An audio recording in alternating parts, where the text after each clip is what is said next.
Madame, Monsieur, bonsoir, bienvenue sur Al24 News. Je suis ravie de vous retrouver en direct comme chaque soir à partir de 19h25 pour l'échiquier international.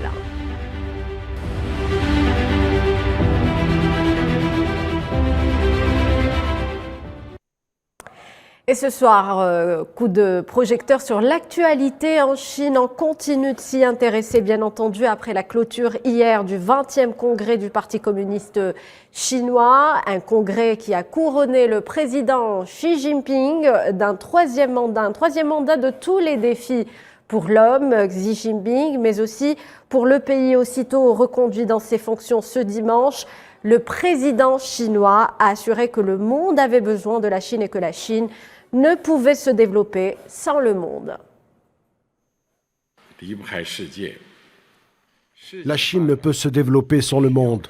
Et le monde a également besoin de la Chine pour son développement. Après plus de 40 ans d'efforts inlassables en faveur de la réforme et de l'ouverture, nous avons créé 2 miracles. Un développement économique rapide et une stabilité sociale à long terme. Le monde est aux prises avec des défis sans précédent. Nous n'avons cessé d'appeler les peuples du monde à saisir et à façonner l'avenir et le destin de l'humanité. Lorsque tous les pays poursuivent l'essentiel du bien commun, nous pouvons vivre en harmonie, coopérer dans l'intérêt mutuel et nous donner la main pour créer un avenir meilleur pour le monde.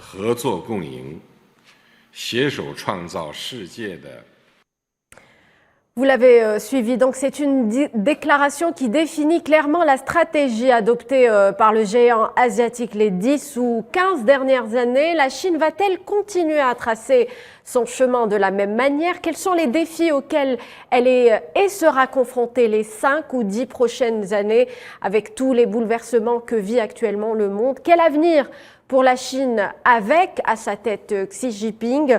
Eh bien, on va en discuter ce soir avec nos 2 invités, Manuel Pouchelet, expert en géopolitique, et Gamal Abina, journaliste. Bonsoir messieurs, merci d'avoir accepté notre invitation pour justement continuer d'évoquer la place de la Chine dans le monde pour les prochaines années. Donc retour tout d'abord à l'événement, la clôture du 20e congrès du PCC, le Parti communiste chinois. Xi Jinping est reconduit dans ses fonctions de président du pays, devra entamer son 3e mandat en mars 2023. Il sera en même temps à la tête du Parti communiste chinois avec un comité central complètement remanié. 65% des membres ont été renouvelés. Qu'est-ce que cela indique selon vous, Manuel Pouchelet? Écoutez, bonsoir. Le message de Xi Jinping, si vous voulez, est clair. Il a fait appel au monde, il a fait appel à l'aide et en même temps, il souhaite renouveler sa garde prétorienne, si je puis me permettre comme expression. Pourquoi? Parce que les défis sont de plus en plus nombreux, le monde est volatile et la menace polymorphe. Donc, si vous voulez, il a besoin de s'entourer de nouveaux regards et le pourcentage que vous nous indiquez ce soir de renouvellement s'avère nécessaire, si vous voulez. Oui. Monsieur Xi Jinping ne fera pas l'erreur de conduire la politique qu'il a menée jusqu'à maintenant. Il va l'adapter. Il a parlé d'appel à l'aide et je pense qu'il faut le recevoir tel quel. N'oublions pas que je trouve personnellement que le discours est nettement moins agressif que le discours d'inauguration où il avait parlé d'interférence au niveau de l'Occident, si vous voulez, sans vouloir la mentionner, ni même les Américains. Mais de toute façon, M. Xi Jinping semble avoir un discours nettement plus modéré et comme le dit le proverbe chinois, ce n'est pas la charge qui est lourde, c'est la manière dont tu la portes. Et si vous voulez, quelque part, c'est un petit peu le message que j'ai perçu ce soir du dirigeant chinois. Alors, Xi Jinping donc a sans doute renforcé son leadership après ce 3e sacre historique. Gamal Abina, comment va-t-il procéder, à votre avis, pour conserver cette stabilité, cette homogénéité au sein du Parti communiste chinois? J'ai envie de dire simplement qu'il y a une petite dérive malheureusement qu'on observe. Xi Jinping arrive à un 3e mandat qu'il a initié tout simplement parce qu'il a fait une réforme en 2018 de la Constitution, oui, qu'il a autorisé 2 mandats successifs. Maintenant, c'est de l'illimité. Xi Jinping marche sur les pas de Mao Tse-tung, le fondateur de la République populaire de Chine, qui était au pouvoir de 49 à 76, jusqu'à sa mort donc.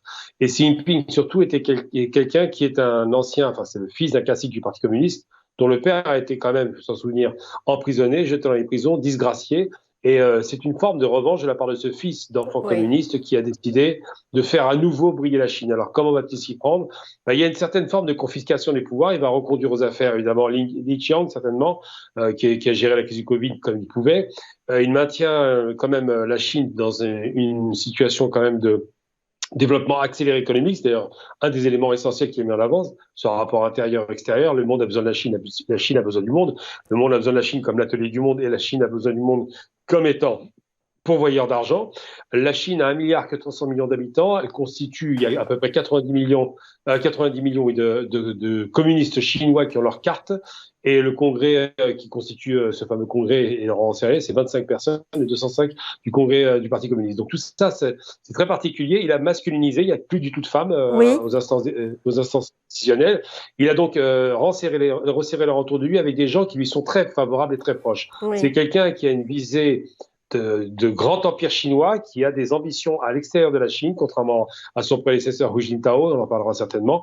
Et c'est quelqu'un qui a décidé de faire de la Chine la première puissance mondiale, le fameux empire du milieu. On verra s'il y parviendra. Donc c'est en effet un défi. Et on l'a compris, le parcours difficile de Xi Jinping a influé, si on peut le dire, ses décisions par la suite.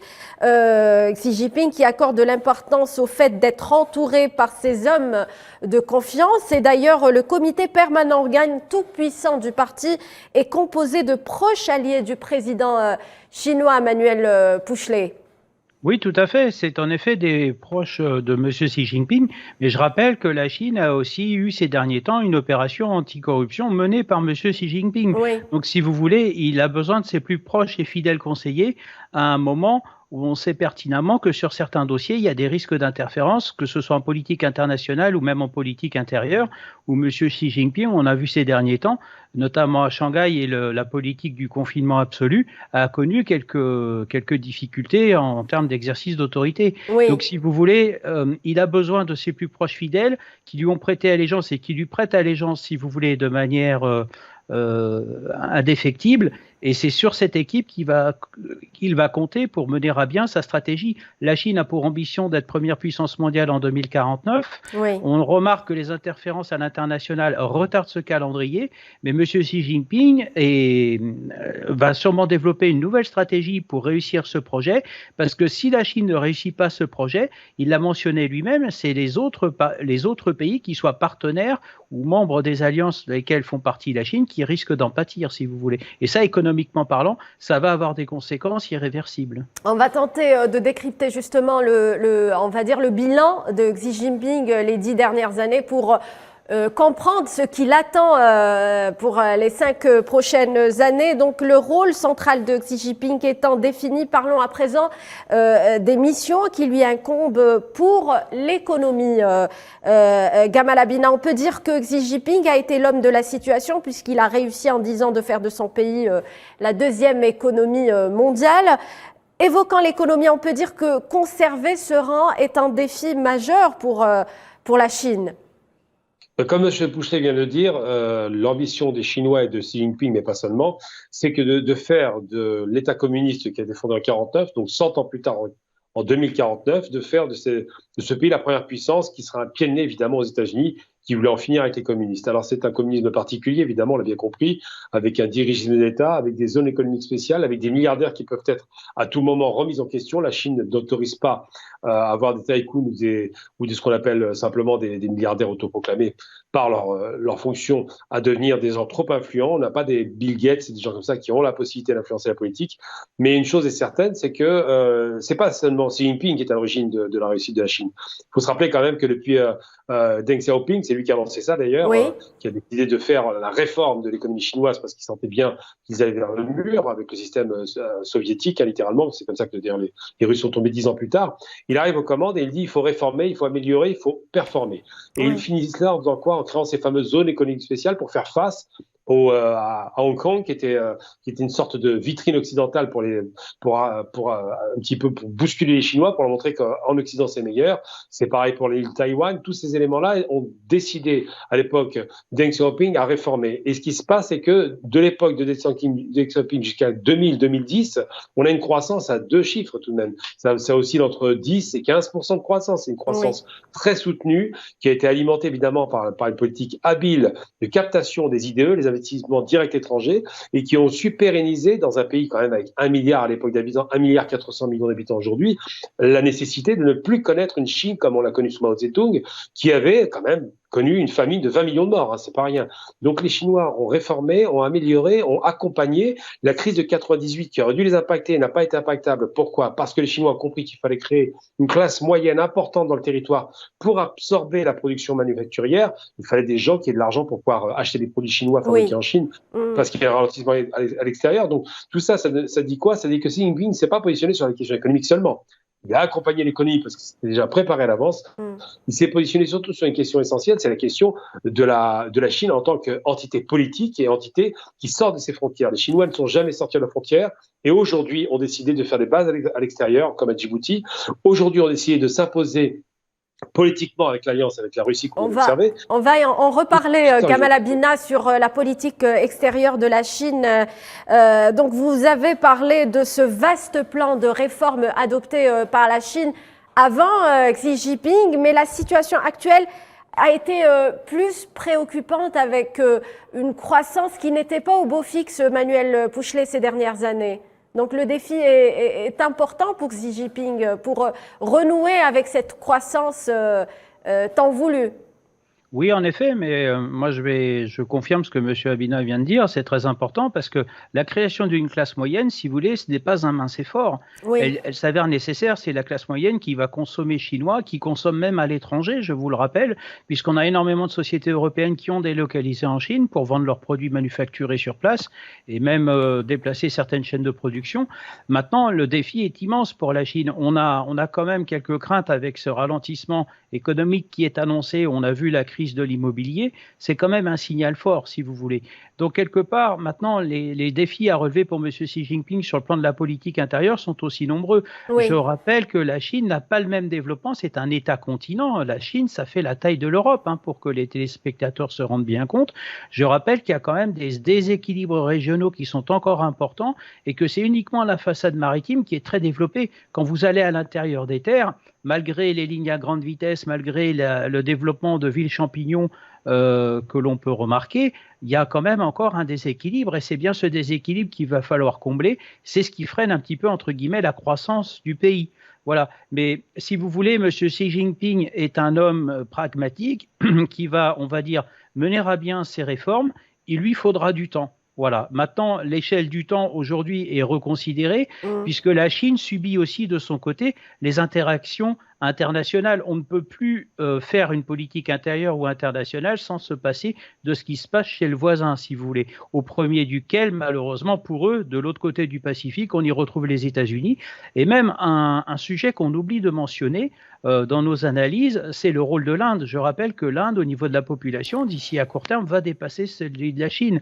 Donc, si vous voulez, il y a aussi le géant indien qu'il faudra prendre en compte dans la stratégie chinoise. Alors, un pays qui a, vous l'avez dit, la taille d'un continent, de l'Europe d'ailleurs, a une politique étrangère qui est souvent critiquée par le monde occidental. Gamal Abina, que dire de cette politique, de cette diplomatie chinoise? Quels sont ses avantages et ses failles ces dernières années? Et quelle stratégie pour l'avenir? Pour que les Algériens comprennent ce qu'est la Chine, il y a une chose essentielle. D'abord, le partenariat Algérie-Chine est très important. La Chine a reconnu immédiatement l'Algérie. Pourquoi je parle de ce rapport? Parce qu'en termes de superficie, la Chine, c'est 9 600 000 km². Oui. Ça veut dire que la Chine, c'est 4 fois plus grand que l'Algérie, qui est le plus grand pays arabe et le plus grand pays d'Afrique. Vous imaginez la proportion de la Chine.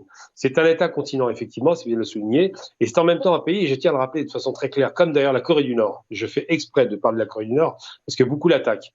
Je rappelle tout de même que la Corée du Nord n'a jamais attaqué personne. La Corée du Nord a été agressée entre 50 et 53 par les États-Unis. Et les Chinois ont prêté main forte aux Coréens. Ils ont laissé 1 million d'hommes qui ont été tués par des armes bactériologiques. Il faut rappeler ces crimes de guerre produits par les États-Unis.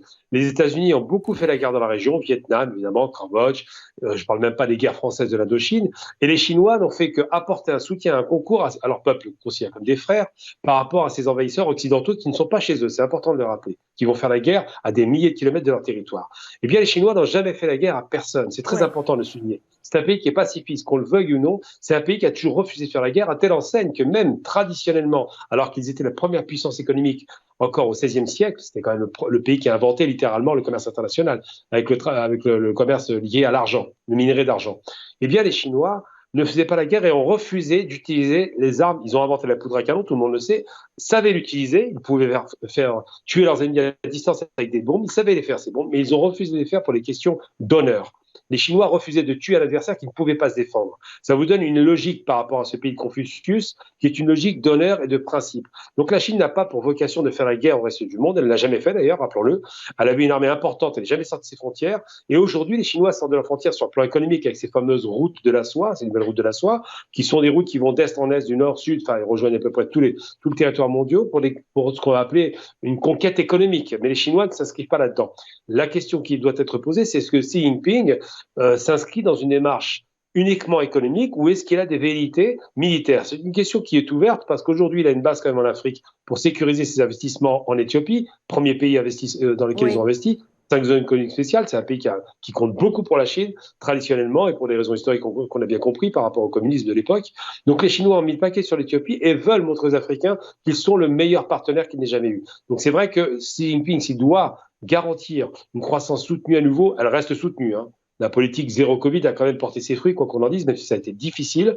Eh bien, les Chinois disent que nous devons sortir nos frontières économiques sur le plan du développement et du partenariat. Et c'est ça le discours qui est en sous-jacent. La crainte des Chinois, c'est une baisse de leur production industrielle, une baisse de leur croissance, et évidemment, avec un pays avec autant d'habitants, des mouvements sociaux qui se déclareraient très rapidement. Manuel Pouchelet, toujours sur ce point, Gamal Abina parlait de cette stratégie de ne pas faire la guerre. Est-ce que cela peut tenir au regard des bouleversements que connaît le monde actuellement, avec le conflit en Ukraine notamment? Écoutez, oui. De toute façon, la Chine a mis une base à Djibouti, mais je rappelle que la Chine est membre permanent du Conseil de sécurité et participe activement au déploiement militaire de l'ONU. Vous avez énormément de contingents chinois qui apportent leur expertise sur le continent africain avec différents métiers, que ce soit l'infanterie ou le génie, ou même ils réhabilitent des installations qui sont obsolètes et voire même détruites. Donc si vous voulez, la Chine est impliquée. Maintenant, en ce qui concerne la crise ukrainienne, je rappelle une chose, c'est que malheureusement, pour les Chinois, une de vos invités l'avait signalé, tout le monde est perdant dans cette affaire, y compris la Chine, et je pense, à mon humble avis, que c'est peut-être la Chine qui va siffler la fin de la partie, puisque les Européens sont incapables de s'entendre. Il y a l'immixtion américaine, et les Européens et les Américains sont en difficulté. Mais je rappelle une chose, c'est que l'Ukraine fait partie des axes convoités pour faire pénétrer les routes de la soie, notamment ferroviaires, où le terminal est précisément à Duisbourg, en Allemagne. Et tant que cet itinéraire est bloqué, actuellement il y a un itinéraire de contournement, mais malheureusement, le long de tous les itinéraires des nouvelles routes de la soie, c'est la volatilité et l'insécurité qui tournent autour. C'est ce qui pose problème, si vous voulez. Ce qui oblige Pékin à déployer, son armée populaire, qui a des savoir-faire de plus en plus techniques et qui ne souffrent pas de reproches, si vous voulez. Ils sont capables, ils s'adaptent. Moi, j'ai eu la chance de travailler avec des officiers chinois en opération. Ce sont des gens qui sont très à l'écoute, très observateurs, qui s'adaptent en permanence et qui, je le rappelle, en termes de guerre, ont des expériences nettement plus anciennes du temps des empires, si vous voulez. Donc maintenant, la Chine n'est pas belliqueuse, si vous voulez. C'est un pays qui observe et qui, tôt ou tard, agira. Mais pour l'instant, il est encore trop tôt d'en parler. Le seul gros dossier qui fait peur actuellement à tout le monde, c'est cette reconquête de Taïwan qui est annoncée. Justement, voilà. Manuel Pouchelet, en parlant de cette rivalité avec les États-Unis, Gamal Abina, Pékin doit-elle revoir sa politique de voisinage, justement en parlant de ce conflit taïwanais? Alors, Hu Jintao était évidemment dans une démarche plutôt pacifiste.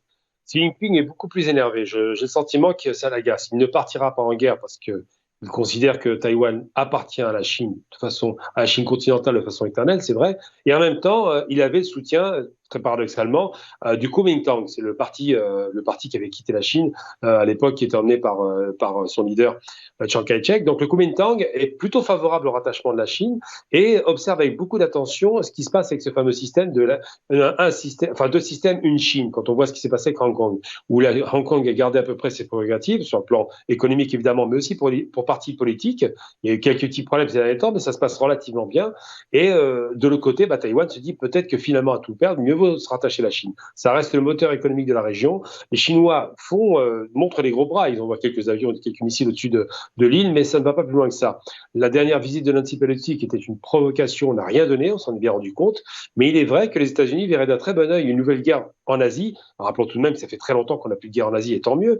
Et je pense que les États-Unis, qui se nourrissent des guerres d'autres pays, sont en train de se frotter les mains par rapport à la guerre d'Ukraine, puisque l'Europe est le grand perdant. Réellement, le plus grand perdant, c'est l'Europe. C'est pas les Russes, c'est pas les Chinois, même s'ils vont avoir quelques petits problèmes par rapport au commerce dans la région. C'est surtout les Européens qui sont les grands perdants, et les Chinois, évidemment, sont les grands gagnants, comme toujours de toutes les Chinois. Les Américains sont les grands gagnants de toutes les guerres.